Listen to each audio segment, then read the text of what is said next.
الف اللہ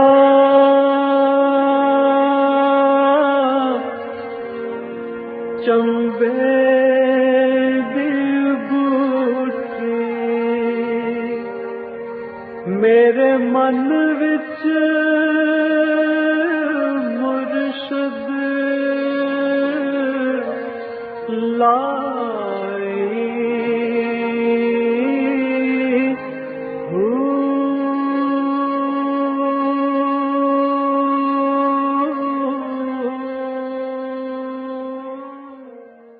بسم اللہ الرحمن الرحیم. السلام علیکم. پریام المرشد اور میں ہوں منور عتیق. ناظرین محترم، آپ کے سوالات ہیں اور رہنمائی کے لیے ہمارے ساتھ موجود ہیں ہمارے بہت ہی محترم جناب حضرت امیر محمد اکرم اوان صاحب. آپ سلسلہ نقشبندیہ اویسیہ کے شیخ ہیں، مترجم قرآن ہیں، مفکر قرآن ہیں، شاعر ہیں، ادیب ہیں. بہت سے حوالے ہیں آپ کے تعارف کے. حضرت جی بہت شکریہ، آپ نے وقت دیا. سوالات آج بھی ہمارے پاس کافی زیادہ اور بڑے عام. پہلا سوال حضرت جی اس میں شامل کرتے ہیں، فضل حق ہیں، یہ کہتے ہیں کیا قاتل کے لیے توبہ کی گنجائش موجود ہے؟ الحمدللہ رب العالمین والصلاة والسلام علی حبیبہ محمد وآلہ وصحبہ اجمعین. اعوذ باللہ من الشیطان الرجیم. بسم اللہ الرحمن الرحیم. حدیث شریف میں ایک واقعہ ملتا ہے کہ بنی اسرائیل کا ایک شخص تھا اور وہ مار دھاڑ کرنے والا اور لڑائی لڑائی والا. تو رفتہ رفتہ اس نے 99 آدمی قتل کیے جو اس کے ہاتھوں قتل ہوئے. اس کے بعد اسے خیال آیا کہ میں کیا کر رہا ہوں، میں نے اپنی آخرت تباہ کر دی، مجھے توبہ کر کے رجوع اللہ کرنا چاہیے. یہ بنی اسرائیل کی بات. صحیح.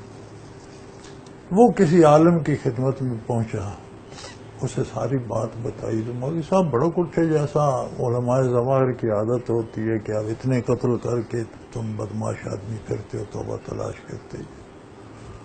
وہ بھی اس طرح کا بندہ تھا، اس نے مولانا کو بھی قتل. اس نے کہا چلو گناہ تو ہے پر سینچری تو پوری ہو گئی، 100 ہو گئے. صحیح. وہ خلش اس کے دل میں تھی.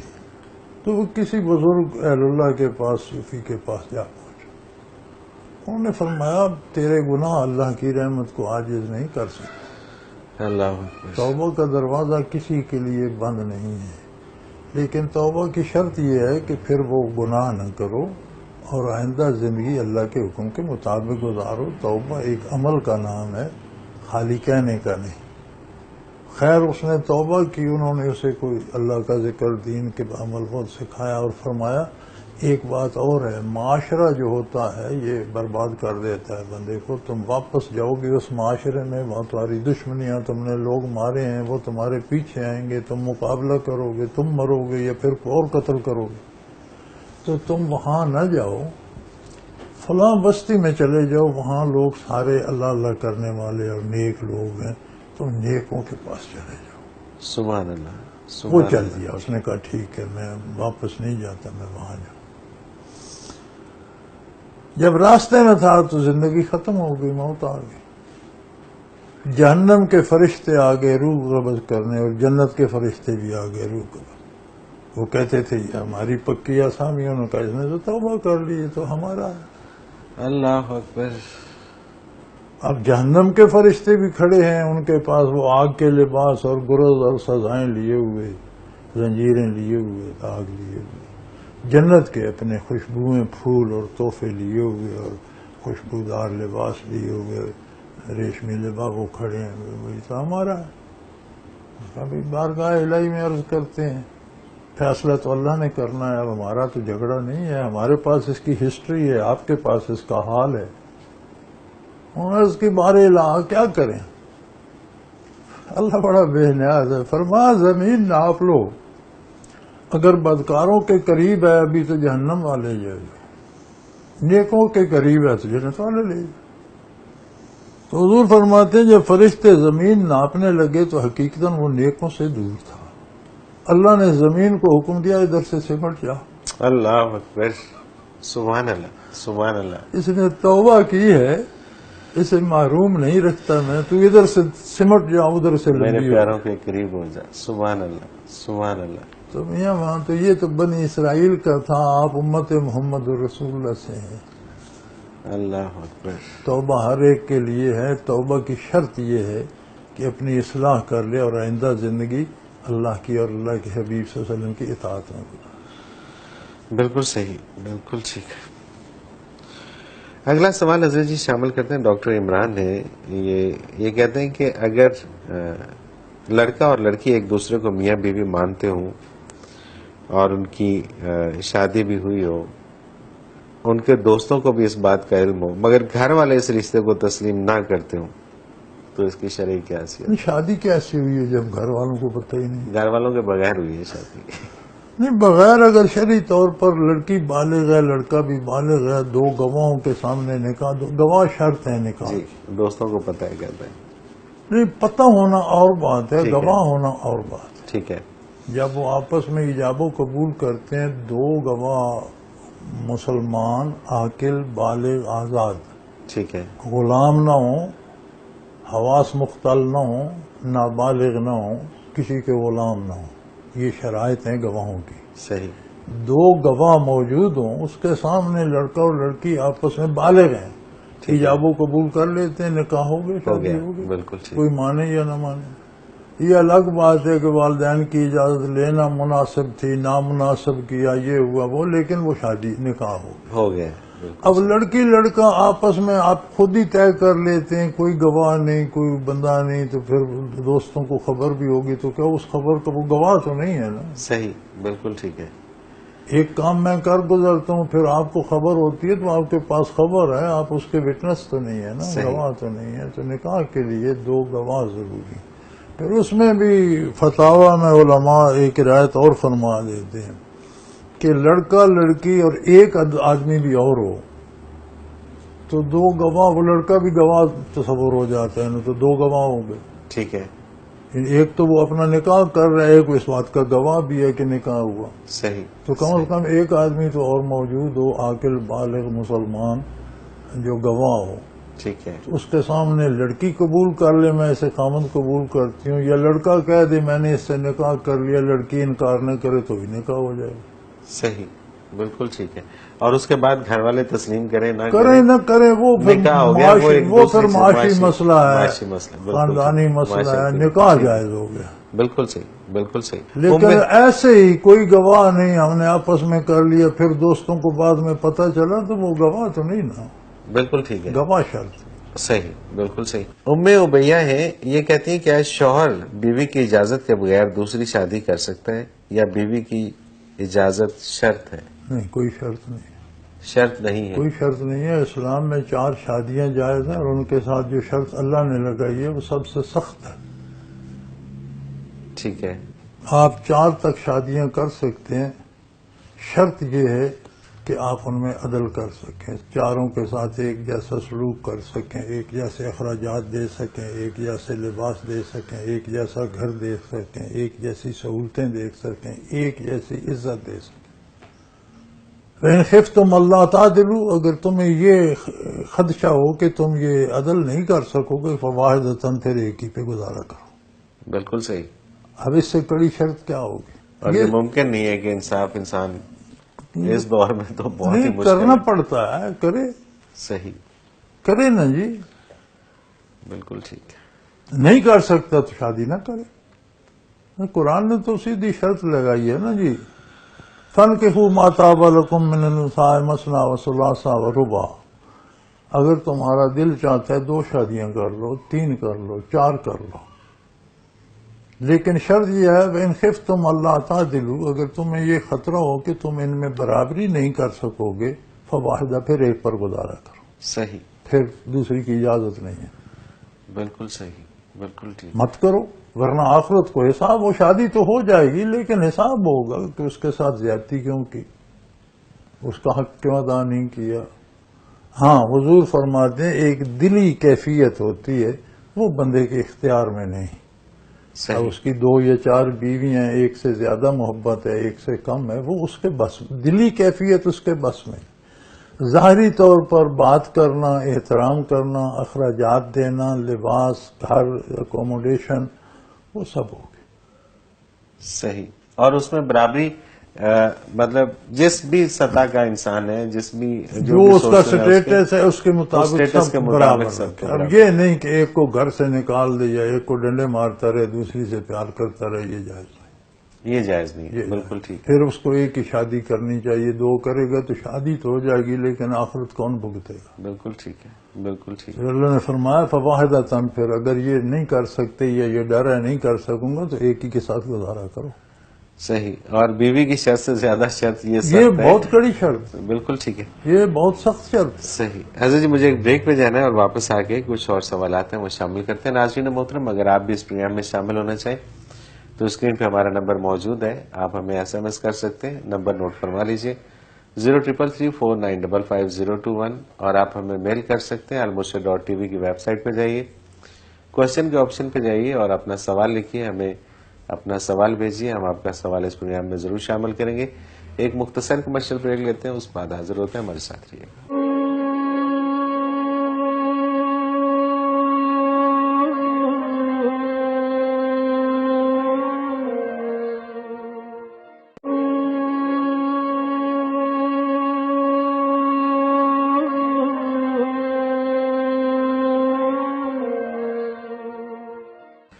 پروگرام میں ایک بار پھر خوش آمدید ناظرین محترم، آپ کے سوالات اور رہنمائی کے لیے ہمارے ساتھ موجود ہمارے بہت ہی محترم جناب حضرت امیر محمد اکرم امان صاحب۔ حضرت جی اگلا سوال پروگرام میں شامل کرتے ہیں۔ انصر احمری سے، قرآن و حدیث کے مطابق کسی بھی پیر کے ہاتھ پہ بیعت کرنے کی کیا حیثیت ہے؟ الحمدللہ یہ پہلے گزر چکی ہے اس پہ بحث اگلے پروگرام میں، کہ بیعت ہوتی ہے اصلاح کے لیے یا حصول برکات کے لیے، جو پیروں سے ہوتی ہے وہ دو ہی قسم ہے۔ صحیح۔ تو بیعت اس لیے ضروری ہے کہ آپ کو روزمرہ کے معمولات کا پتہ چل جائے، اگر آپ خود جانتے ہیں تو پھر بیعت کی ضرورت نہیں ہے، بالکل ٹھیک۔ نہیں جانتے تو کسی سے آپ کو وابستہ ہونا پڑے گا، تو بجائے اس کے کہ کبھی مجھ سے پوچھیں، کبھی آپ سے، کبھی اس سے، کوئی کچھ بتائے گا کوئی کچھ، تو ایک بندے پہ اعتبار کر لیں جو روزمرہ کے امور کا علم رکھتا ہو، وہ آپ کی رہنمائی کر سکے، اس سے پوچھ کر آپ کیا حلال ہے کیا حرام ہے، کیسے جائز ہے کیسے ناجائز ہے، کون سا کام کیسے کرنا ہے، تو اسے بیعت اصلاح کہتے ہیں۔ بالکل صحیح، بالکل صحیح۔ دوسری بیعت تصوف کی ہوتی ہے جو حصول کیفیات کے لیے ہوتی ہے، اسے جانتے ہی لوگ کم ہیں اور اس کے طالب بھی بہت کم ہوتے ہیں، وہ اس کا الگ ماحول ہے، وہ پیر نہیں، وہ تو استاد ہوتا ہے، شیخ ہوتا ہے، اس کا سینہ منور ہوتا ہے، قلب منور ہوتا ہے، وہی نور آپ کے دل میں انڈیل، وہ ایک الگ بحث ہی الگ ہے، اور وہ ان کا موضوع بھی نہیں ان کے سوال سے بالکل صحیح، جو بالکل بنتا ہے۔ ان کا جواب تو وہی ہے کہ اصلاح کے لیے بیعت، ٹھیک ہے، بالکل صحیح۔ مظفر ہے آزاد کشمیر سے، حضور نبی اکرم صلی اللہ علیہ وسلم کا فرمان ہے کہ تم ایسے نماز ادا کرو جیسے مجھے نماز ادا کرتے دیکھو۔ حضرت جی وہ کون سا طریقہ ہے؟ یہی طریقہ ہے جو ہم کرتے ہیں، ٹھیک ہے، حضوری معلم ہے نا سارے دین کے۔ بالکل ٹھیک ہے، وضو کا طریقہ بھی ہم وہی کرتے ہیں جو حضور صلی اللہ علیہ وسلم جس طرح وضو فرماتے تھے، اسی طرح نماز کا طریقہ بھی وہی ہے جو حضور اکرم صلی اللہ علیہ وسلم نے تعلیم فرمایا۔ تو اب اس کے علاوہ اور طریقے اختیار کرنا وہ جائز نہیں ہے، بالکل درست ٹھیک، نہیں۔ بالکل صحیح۔ وقاص انور ہے کانسٹیبل ہیں رحیم یار خان سے، اگر حقوق اللہ اور حقوق العباد ادا کرنے ہوں تو ہم دونوں میں سے پہلے کس کے حقوق ادا کریں؟ دیکھیں یہ انہیں آپ الگ نہ کریں، ٹھیک ہے، ان کے نام الگ ہیں، دراصل ایک ہی چیز ہے۔ جو حقوق العباد ہیں کس نے مقرر کی ہیں؟ اللہ تعالیٰ نے، تو پھر اللہ ہی کی حقوق ہو گئے وہ۔ بے شک، حقوق اللہ جو ہے وہ کس نے مقرر کی ہیں؟ اللہ تعالیٰ، اللہ نے، تو اللہ کی اطاعت ہو گئی۔ اب حقوق العباد ہیں ماں باپ کا، اولاد کا، بیوی کا، معاشرے کا، قوم کا، انسانیت کے حقوق ہیں ہم پر، لیکن وہ کس نے مقرر کی ہیں؟ سبحان اللہ۔ تو اہمیت تو میرے بھائی سارے اللہ کے احکام ہیں، سب کی اہمیت یہ ہے کہ اسے اللہ کا حکم سمجھ کر خلوص دل سے پورا کیا جائے۔ بالکل صحیح، بالکل اب یہ سمجھ لینا کہ یہ تو اللہ کا حق ہے، خیر ہے، اللہ معاف کر دے گا تو میں حقوق العباد کر دوں، حقوق العباد کس نے مقرر کی ہیں؟ آپ تو طے نہیں کر سکتے کہ کس کا کیا حق ہے، وہ بھی تو اللہ کا حکم اللہ ہے. کا حکم ہے، اسی نے طے کیا. لہذا اس میں فرق کرنا نہیں چاہیے، چونکہ ساری اللہ ہی کی عبادت ہے. صحیح، بالکل ٹھیک ہے. عبادت نام ہی غیر مشروط اطاعت کا ہے. سبحان اللہ. وہ حقوق العباد میں کرتے ہیں یا حقوق اللہ میں کرتے ہیں، عبادت اطاعت کو کہتے ہیں. بالکل ٹھیک. حافظ الطاف سرور ماڈل ٹاؤن لاہور سے یہ کہتے ہیں، میں نے سلطان بہو کی کتاب عقل بیدار میں پڑھا تھا کہ جو اللہ کا دیدار نہ کرا سکے وہ ولی اللہ نہیں. تو کیا آج کے دور میں بھی کوئی ایسا ولی اللہ ہے جو اللہ کا دیدار کرا سکے، اور کیا ایسے ولی اللہ کی تلاش لازم ہے؟ الحمدللہ وکفا وسلام علی عباد الذین اصطفیٰ. بڑی عجیب بات ہے. پہلی بات تو یہ ہے کہ کتابوں کی جو اتھینٹسٹی ہے وہ قطعی نہیں رہی. ٹھیک ہے. پچھلے اس میں خلط ملط بھی کر دیتے ہیں، ملا بھی دیتے ہیں، کہیں کاتب کچھ کا کچھ لکھ دیتے ہیں. اور یہ ہر صوفی جانتا ہے کہ اس دار دنیا میں یہاں اللہ کا دیدار ناممکنات میں سے ہے. ٹھیک ہے. اس دنیا میں اس بینائی یا اس آنکھوں یا اس وجود یا اس روح کے ساتھ اس عالم میں کوئی نہیں دیکھ سکتا. حتیٰ کہ اللہ کے برگزیدہ اور اولو العزم پیغمبر حضرت موسیٰ کلیم اللہ، جنہیں براہ راست اللہ سے ہم کلام ہونے کی سعادت تھی اور عظمت تھی ان کی، براہ راست بارگاہ الہی سے انہیں خطاب ہوتا تھا اور وہ جواب دیتے تھے، اور ان کے مکالمے قرآن میں موجود ہیں. جب شرف ہم کلامی سے مشرف ہوئے تو ان کے دل میں بھی تڑپ پیدا ہوئی کہ بات تو ہو رہی ہے، آمنا سامنا بھی ہو جائے تب بات ہے. بیارینی انظر الیک، ہے میرے پروردگار مجھے اپنا آپ دکھا دے، میں آپ کو دیکھنا چاہتا ہوں. فرمایا لن ترانی، فرمایا موسیٰ تم نہیں دیکھ سکتے، یہ عالم دنیا جو ہے اس میں اتنی قوت نہیں ہے، تم نہیں دیکھ سکتے. لن ترانی، تم نہیں دیکھ سکو. تو اگر اولو العزم پیغمبر نہیں دیکھ سکتا تو ولی کون ہے جو دیکھ نہیں سکتا، دکھا کیسے سکتا ہے؟ یہ کون سی شرط؟ بالکل صحیح. خود دیکھ نہیں سکتا تو دکھا کیسے سکتا ہے؟ دیکھنا اور بات ہے، دکھانا پھر اور مشکل ہے. تو یہ تو ایک فضول سی بات ہے. ہاں، ولایت یہ ہوتی ہے کہ استظہار ہو جائے. استظہار کہتے ہیں اللہ کو ہر وقت اپنے پاس سمجھنے کا یقین ہو جانا. صحیح کہ اللہ حاضر ہے.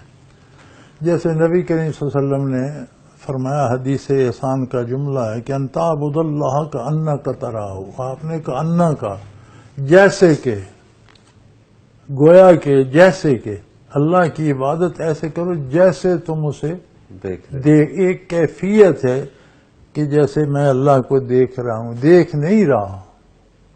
جیسے کہ، بالکل صحیح. جیسے ایسے ہو جاؤ جیسے تم اللہ کو اگر دیکھ رہے ہوتے تو جو کیفیت ہوتی وہ ہونی چاہیے. بے شک، بالکل ٹھیک. فَإِلَّمْ تَكُنْ تَرَاهُ، اگر تم میں یہ جرأت نہیں ہے، اتنی ہمت نہیں کر سکتے، کیونکہ جو چیز عملاً نہیں ہو سکتی اس کا تصور بھی محال ہوتا ہے. بالکل ٹھیک. بندہ بغیر کسی مشین کے نہیں اڑ سکتا. اسے کہو بیٹھ کے تصور کرو میں اڑ رہا ہوں، نہیں کر سکتا. صحیح، بالکل صحیح. جو چیز ناممکن ہوتی ہے اس کا تصور بھی ناممکن ہو جاتا ہے، کیونکہ ہم اللہ کو دیکھ نہیں سکتے. تو یہ تو بڑی جرأت کی بات ہے کہ کسی کو استظہار ہو جائے. یہی سارے تصوف کا خلاصہ ہے کہ آپ کو حضور حق کا یقین ہو جائے کہ میرا اللہ میرے پاس. سبحان اللہ، سبحان اللہ. اگر یہ نہیں تو پھر یہ یقین رکھو فَإِن لَمْ تَكُنْ تَرَاهُ فَإِنَّهُ يَرَاكَ كَمَا قَالَ رسول اللہ صلی اللہ علیہ وسلم. یہ یقین رکھ لو کہ تم نہیں دیکھ سکتے تو اللہ تمہیں دیکھ رہا. سبحان اللہ. کم از کم یہ بھی نہیں ہے تو پھر کیا ہے نماز. بالکل ٹھیک. لہذا دیدار الہی آخرت میں ہوگا. مرنے کے بعد نگاہیں مضبوط کر دی جائیں گی، اور مومنین جو نجات میں ہوں گے وہ میدان حشر میں بھی دیدار الہی سے سرفراز ہوں گے. بزرگ کے احکام میں موجود ہے. بلکہ عرض کی گئی صحابہ کی تو یا رسول اللہ ہم کیسے دیں کہ فرمایا جس طرح آپ دنیا میں چاند کو دیکھتے ہو اسی طرح اللہ کا دیدار بھی ہوگا، انہی آنکھوں سے دیکھو گے. لیکن وہ آنکھیں، وہ نظر بدل جائے گی. صحیح. فکشفنا عنک غطاءک فبصرک الیوم حدید. جب بندہ مرتا ہے برزخ میں جاتا ہے تو اسے بتا دیا جاتا ہے تمہاری آنکھوں سے حجابات دنیا ہٹا دیے گئے، اب تمہاری نظر بصرک الیوم حدید، فولادی ہو گئی ہے، مضبوط ہو گئی ہے. تمہیں فرشتے بھی نظر آ رہے ہیں، جنت بھی دکھائی دے رہی ہے، دوزخ بھی دکھائی دے رہا ہے، ساری چیزیں منکشف ہو گئیں. جب یہ عالم ہوگا تو جو خوش نصیب ہوں گے انہیں دیدار باری بھی ہوگا. سبحان اللہ. بلکہ جنت کی نعمتوں میں سے سب سے بڑی نعمت ہی دیدار باری ہے. صحیح. اور اس پہ اپنی حیثیت کے مطابق کسی کو برسوں میں ایک بار، کسی کو سال میں ایک بار، کسی کو 6 مہینے میں، 3 مہینے، 1 مہینے میں، کسی کو ہفتے میں، کسی کو روز ہوگا. سبحان اللہ. اپنے اپنے مقامات ہوں گے. صحیح، بالکل صحیح. تو اس دنیا میں، اس زندگی میں یہ تصور کرنا کہ اللہ کا دیدار یہ ممکن نہیں. ممکن بالکل نہیں. صحیح. حضرت جی مجھے ایک بریک پہ جانا ہے اور بریک سے واپس آ کے کچھ اور سوالات ہیں ان کو شامل کرتے ہیں. ناظرین محترم، اگر آپ بھی اس پروگرام میں سوال کے ذریعے شامل ہونا چاہیں تو اسکرین پہ ہمارا نمبر موجود ہے، آپ نوٹ فرما لیجیے 033349555021. اور اسی طرح سے آپ ہمیں میل کر سکتے ہیں. almurshed.tv کی ویب سائٹ پہ جائیے، کوسچن کے آپشن میں اپنا سوال لکھیے اور ہمیں بھیج دیجیے. آپ کا سوال ہم پروگرام میں شامل کریں گے. ایک مختصر کمرشل بریک لیتے ہیں، ہمارے ساتھ رہیے.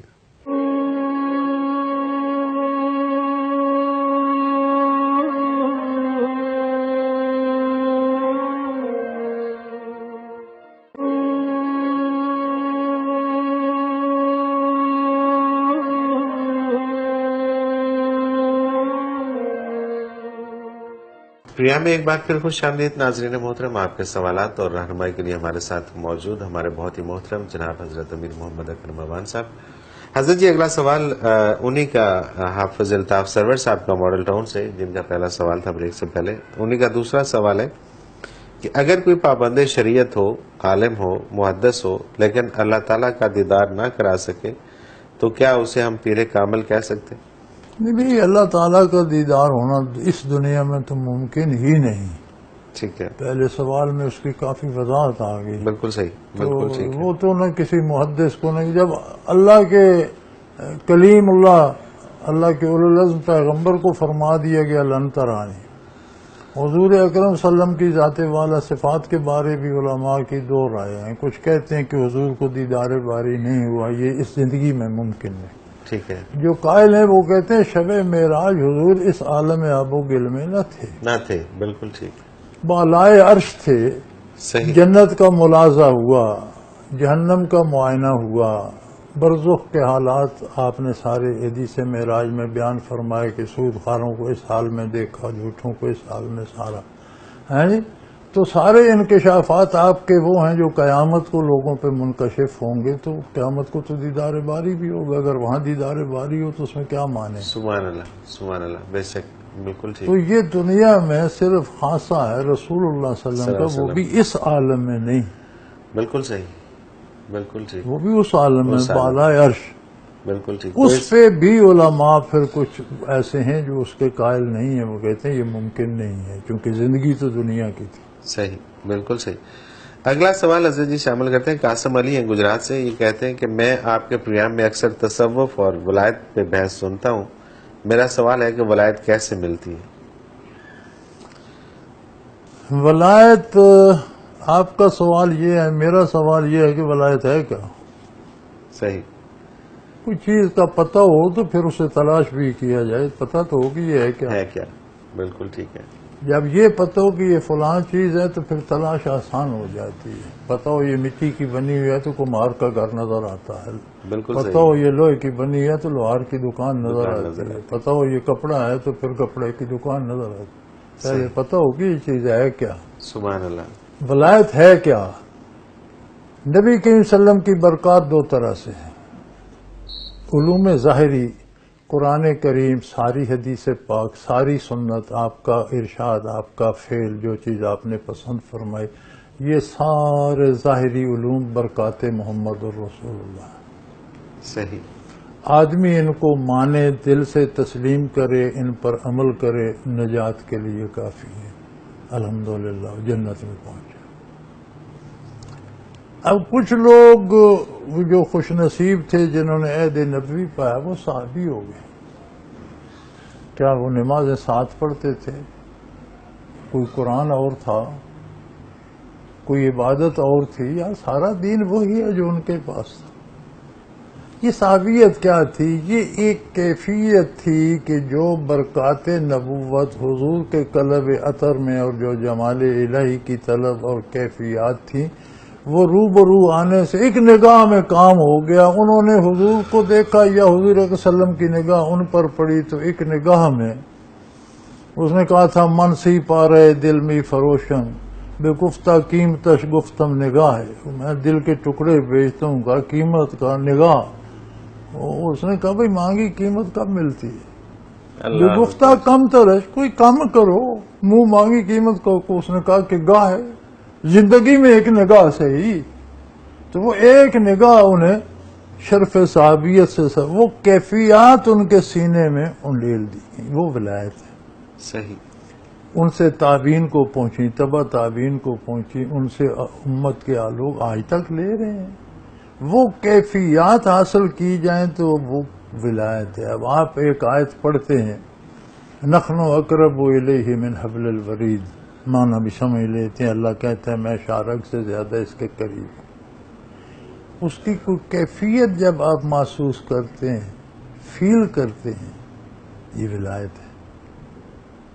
سن لیتے ہیں، سمجھ لیتے ہیں، یہ ایمان ہے، اسلام ہے، نجات کے لیے کافی ہے. لیکن مزید قرب الہی اور چیز ہے. سبحان اللہ. نجات ایک درجہ ہے، قرب الہی کے مدارج کی حد ہی نہیں، کوئی کہاں تک جاتا.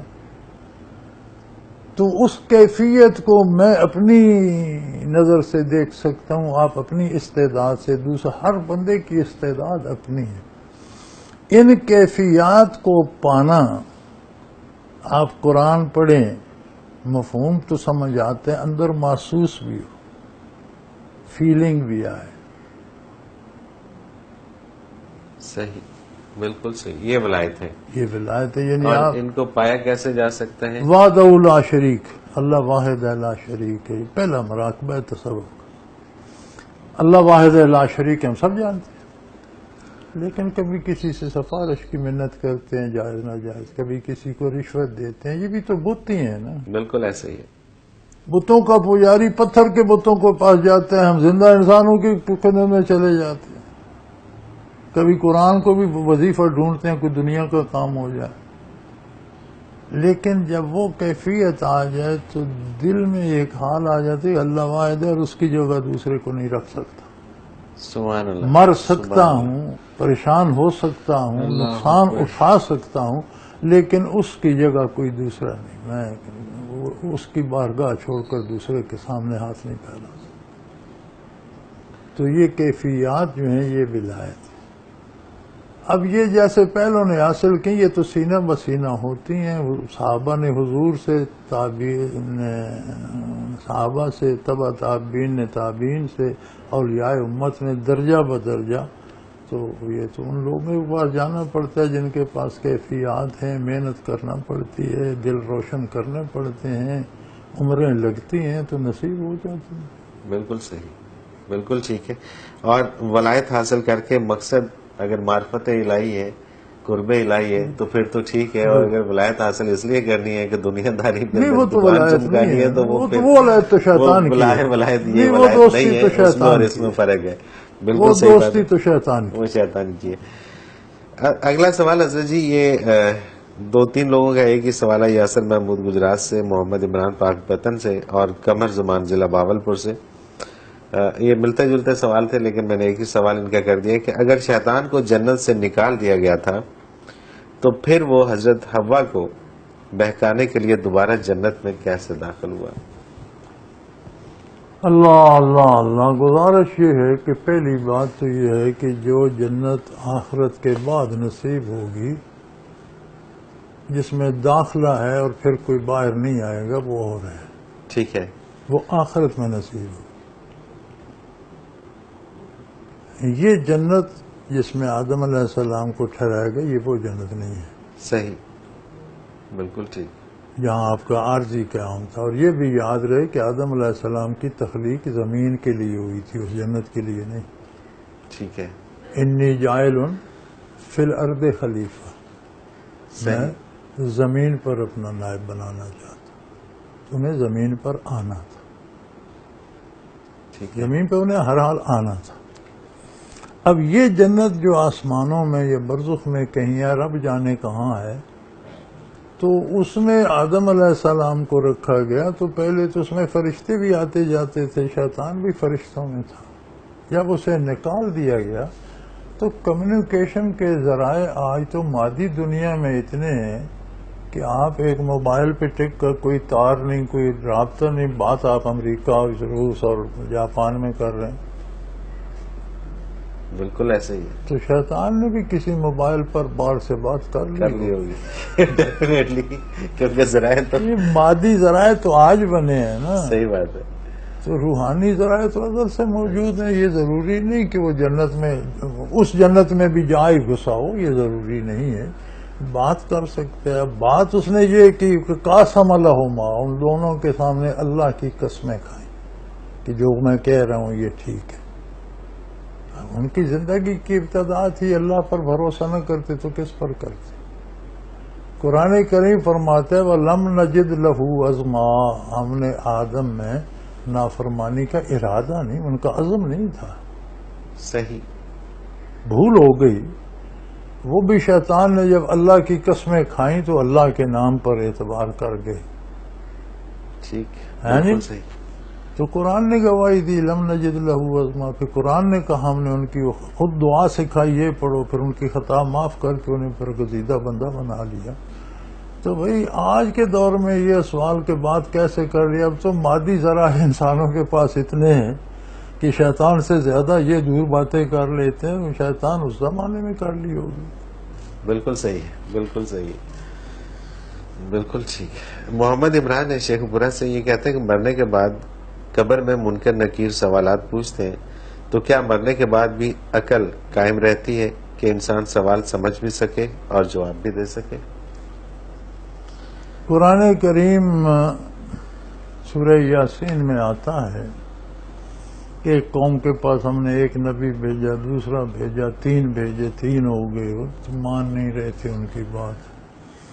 تو ایک آدمی شہر کے دوسرے کنارے سے دوڑتا ہوا دوڑتا ہوا آیا اور اس نے کہا تم اللہ کے نبیوں کی بات نہیں مانتے، یہ تم سے کوئی معاوضہ، کوئی طلب، کوئی مطلب نہیں رکھتے، تم سے کوئی دنیاوی فائدہ نہیں چاہتے، میں تمہاری بھلائی کے لیے تمہیں حق بتا رہے ہیں۔ تو انہوں نے اسے شہید کر دیا قوم میں۔ اللہ کریم فرماتے ہیں میں نے اسے جنت میں اٹھا لیا۔ اب یہ جنت بھی برزخ کی جنت ہے، ٹھیک ہے، وہ جو دائمی جنت ہے اس میں داخلہ قیامت کے بعد ہوگا۔ صحیح، تو اس نے کہا جب اسے اللہ نے برزخ میں جنت میں بٹھایا تو اس نے کہا یا لیت قومی یعلمون، کاش میری قوم کو میرا یہ حال پتہ چلتا کہ میں کہاں پہنچ گیا ہوں تو وہ بھی توبہ کر لے۔ یہ قرآن کی آیت دلیل ہے اس بات پر کہ اسے مرنے سے پہلے سارا یاد تھا وہاں اللہ اکبر، بے شک بے کہ شک، میں نے کیا کیا، قوم نے کیا کیا، کیسے نبی ہے، بھول جاتا تو کیوں کہتا؟ بالکل، تو یہ تو قرآن اس پہ دال ہے کہ برزخ میں سارا علم بھی سلامت رہتا ہے، ساری باتیں بھی یاد رہتی ہیں۔ زندگی اور موت میں صرف یہ فرق پڑتا ہے کہ اس دنیا میں مکلف بذات بدن ہے، روح اس کے اندر ہے کہ چھپی ہوئی ہے، ہمیں نہیں پتا۔ جو کچھ ہم کہتے ہیں کرتے ہیں وہ بیتتا روح پر بھی ہے، لیکن بدن کے حوالے سے پہلے اس کا اثر بدن پہ آتا ہے، گرمی سردی صحت بیماری بدن پہ آتی ہے، اس کا دکھ سکھ روح کو بھی ہوتا ہے۔ جب موت کے بعد قبر میں جاتا ہے تو مکلف بذات روح ہو جاتی ہے، ٹھیک ہے، بدن اس کے تابع ہو جاتا ہے۔ باتیں جو ہوتی ہیں، جو ثواب عذاب آتا ہے، اب بدن جل گیا، خاک ہو کے کہیں نہ کہیں مادے کی کسی شکل میں موجود ہوگا، روح پر عذاب آ رہا ہے تو ہر ذرے تک وہ پہنچ رہتا ہے بدن کے۔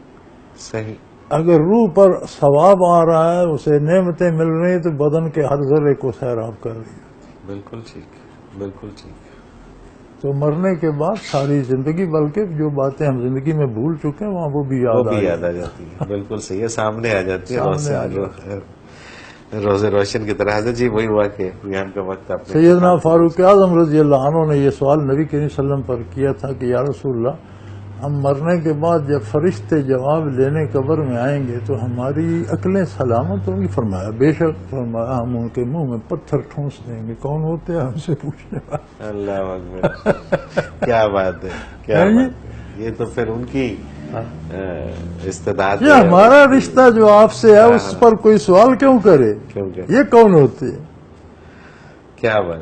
تو وہ تو ہر چیز سلامت رہتی ہے، بلکہ اور جلا مل جاتی ہے. جو باتیں یہاں بھول چکے ہیں وہ بھی یاد آ جاتی وہ بھی یاد آ جاتی ہے. بالکل ٹھیک ہے حضرت جی. اس کے ساتھ ہی پروگرام کا وقت اپنے اختتام کو پہنچا. آپ کا بہت شکریہ کہ آپ نے ہمیں وقت دیا. ناظرین محترم، اگر آپ بھی اس پروگرام میں اپنے سوال کے ذریعے شامل ہونا چاہیں تو اسکرین پہ ہمارا نمبر موجود ہے، آپ نوٹ فرما لیجیے 0333495521. اور اسی طرح سے آپ ہمیں میل کر سکتے ہیں. almurshid.tv کی ویب سائٹ پہ جائیے، کوشچن کے آپشن پہ اپنا سوال لکھیے اور ہمیں بھیج دیجیے. almurshid.tv میں حضرت جی کے قرآن پاک کے ترجمے انگلش میں اردو میں آپ کو دونوں میں مل جائیں گے، اور اس کے ساتھ ہی بیانیہ تفاسیر مل جائیں گی. ہمارے گزشتہ جتنے بھی پروگرامس ہیں المرشد، یہ آپ کو اسی ویب سائٹ کے اندر مل جائیں گے. اور بہت کچھ آپ سرچ کر سکتے ہیں. سرچنگ بڑے اچھے طریقے سے کسی بھی موضوع کو آپ دیکھنا چاہیں تو آپ اس میں سرچ کر سکتے ہیں. اس کے ساتھ ہی آج کے پروگرام کا وقت اپنے اختتام کو پہنچا. منور عتیق کو اجازت دیجیے. اللہ حافظ. لا